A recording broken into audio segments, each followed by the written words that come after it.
Hello friend, how is it going? Welcome back to Toyota Maintenance YouTube channel.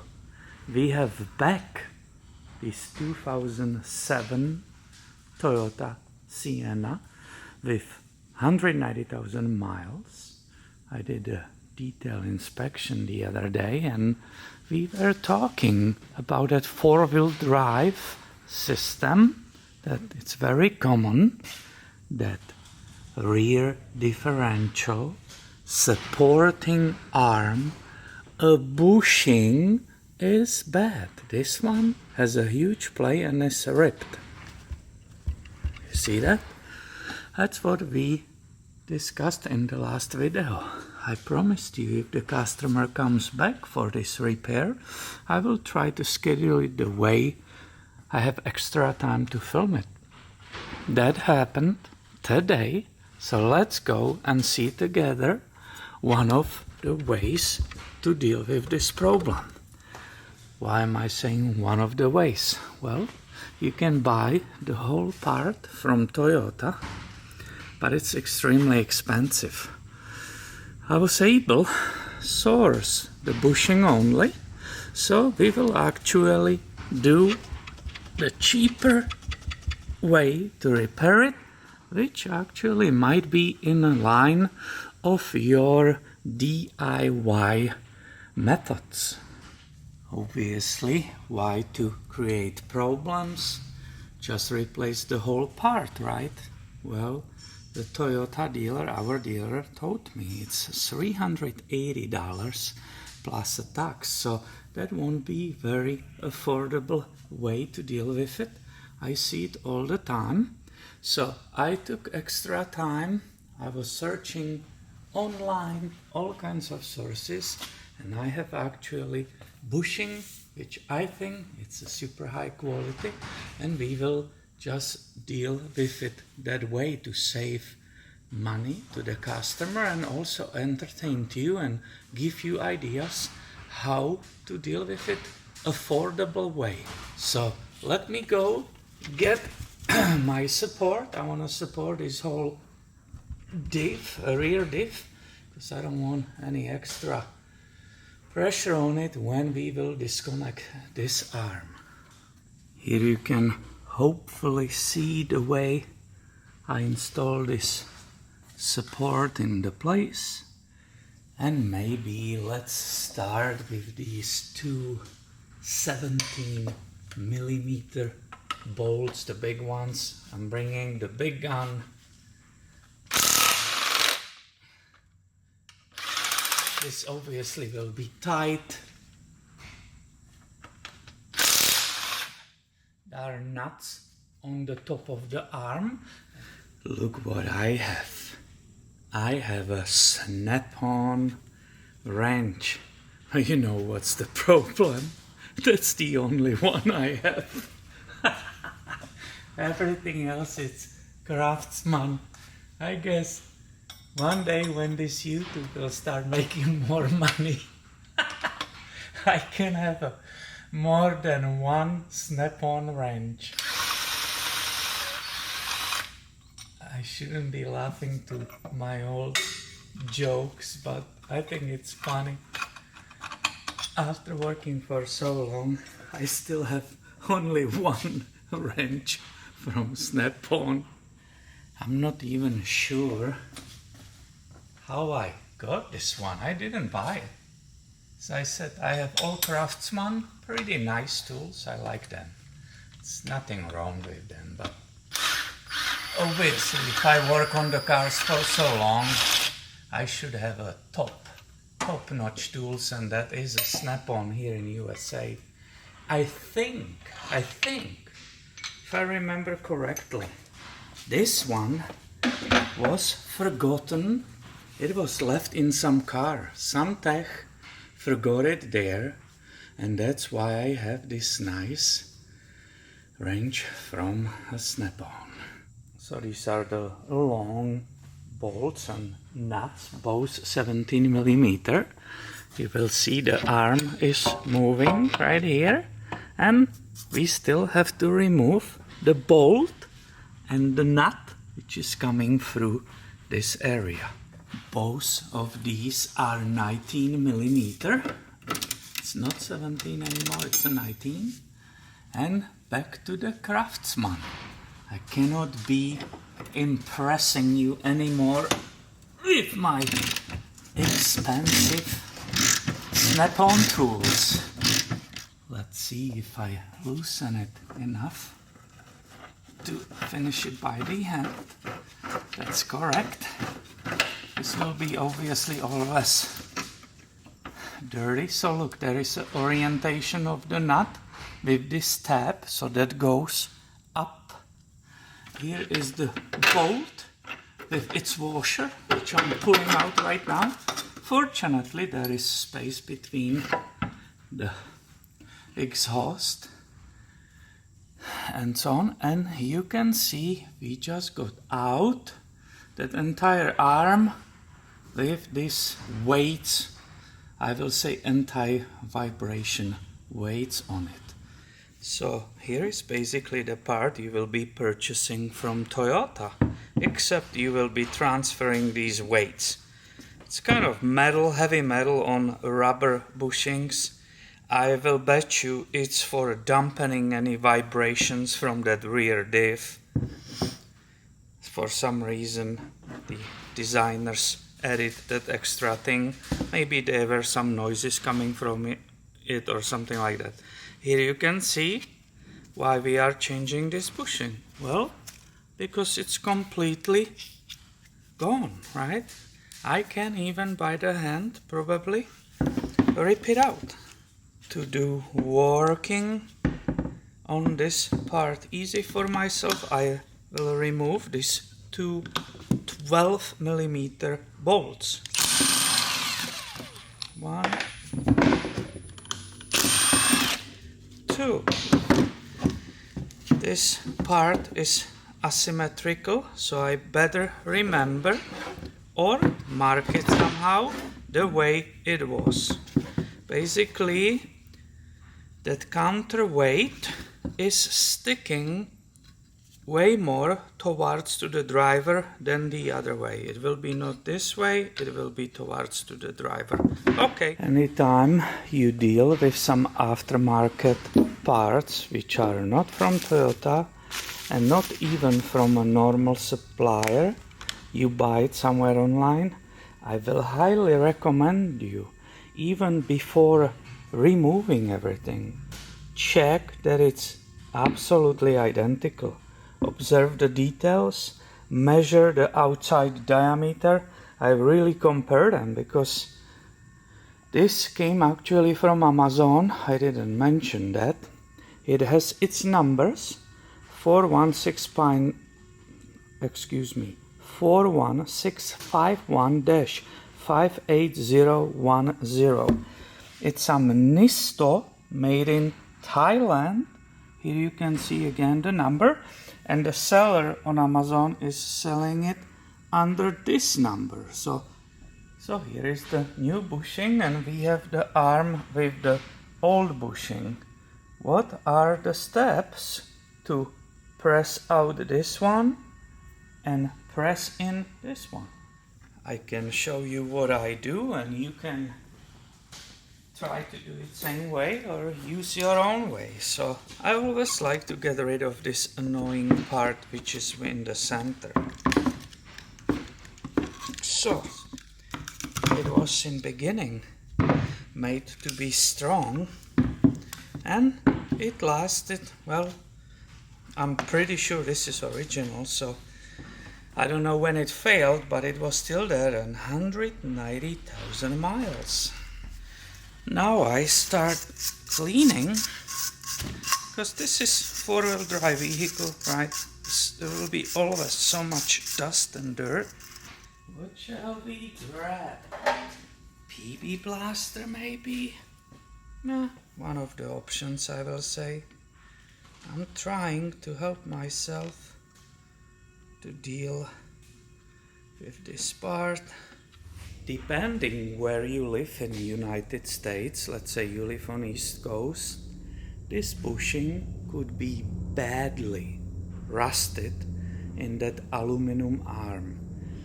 I'm doing this video for you to support DIY. So I will show you a trick which will make it super easy to remove it, even if these two parts are rusted together. This remaining bushing part will be super easy to remove if you cut it. And please, in this case, obviously, don't use the power sawzall, but do it by the hand so you don't damage the aluminum arm. All you want to do is cut that steel bushing and then stop, right? You don't want to go too far and damaging it. So I will also not do it here when it's thinnest, the part, but I will pick up somewhere where it's thick. So you can grab any saw, you will get pretty quickly over that little bit of rubber. And I'm already cutting the metal. If you don't like the saw I was using, you can grab saw like this. Look at it. This blade is actually way sharper. I already see that I'm at least halfway through that metal, even more. I'm trying not to cut in the arm, so I will take this little chisel and let's see if that ring actually will collapse already. Which I think I see it, that it already went together. Now look at it. It's already, even with using chisel instead of hydraulic press, this whole part, it's already moving out. So let's see if it will move everywhere. Again, I'm being careful. I don't want to damage the arm, since if I do damage it, I will have to keep a vehicle here and go buy it from dealer for 380 plus tax. So it's probably $400. And look, isn't this absolutely incredible? If you do 1 minute of careful cutting, you don't need a hydraulic press so far. And it's out, my friend. Before installing these new parts, I always like to clean the surfaces, because there was a rust, obviously, right? There are imperfections and they make it then more difficult to press the new part in. So whatever tool you can use, sandpaper, always becoming polished. Oh yeah. These are the brushes like this. You can put it on your drill. It costs like $3 or something, right? Inexpensive stuff, which in the future, even if you bought it for this job, you will always be able to use it on some job later. So with correct orientation, which we discuss, where is the top and the bottom, and where is the passenger and where is the driver's side.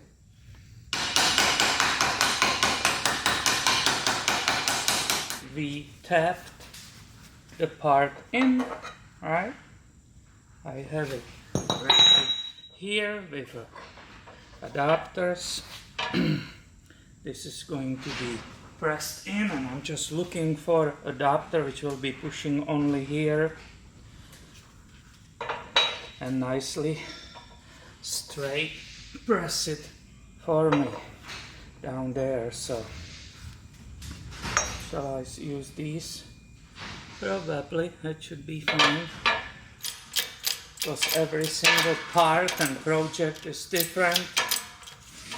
And now I will be observing that all those adapters are correctly aligned. Oh yeah, I see it, guys. I wish you see the same thing. I did all the adjustments to the tripod and camera, so hopefully you can enjoy how these presses, you see how nicely it's coming in. It's awesome. It's like a butter, guys, how far it went. And then I had to stop because that part I was using was starting, it will touch very soon, the aluminum arm. So as you can see, these are basically the games of correct adapters. Everything here, if you have a hydraulic press, you better have huge storage of all kinds of adapters, which will help you to do these jobs correctly. So let's see how this one, with this cup, how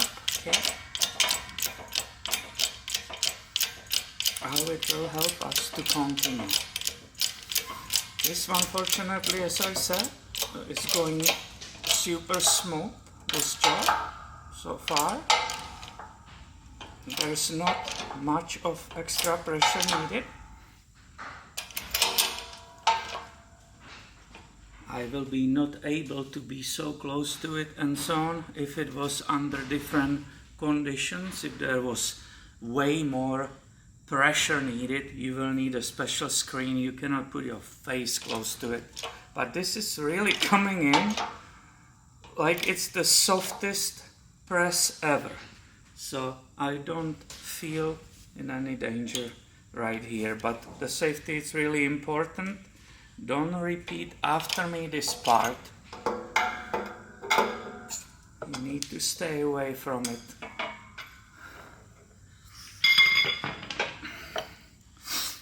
Oh yeah. How is the other side? Yep. And we just, guys, achieved the flush. I'm glad I stopped. This side is perfectly flush. We have beautifully serviced the bushing. We are ready to put it back. I think I have plenty of space for those weights later, or shall I put them on right now? I don't think it matters. Oh yeah, I see, this is good. So the bolt, which had this tab, you remember?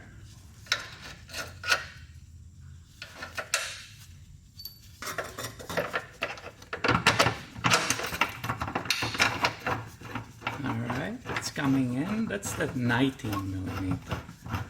I don't have any torque info for you guys, sorry for that, so I will just install all the stuff back, nice, tight and snug. And let's go and look at this. After 3 hours, it really takes so long, guys, to wrench and film.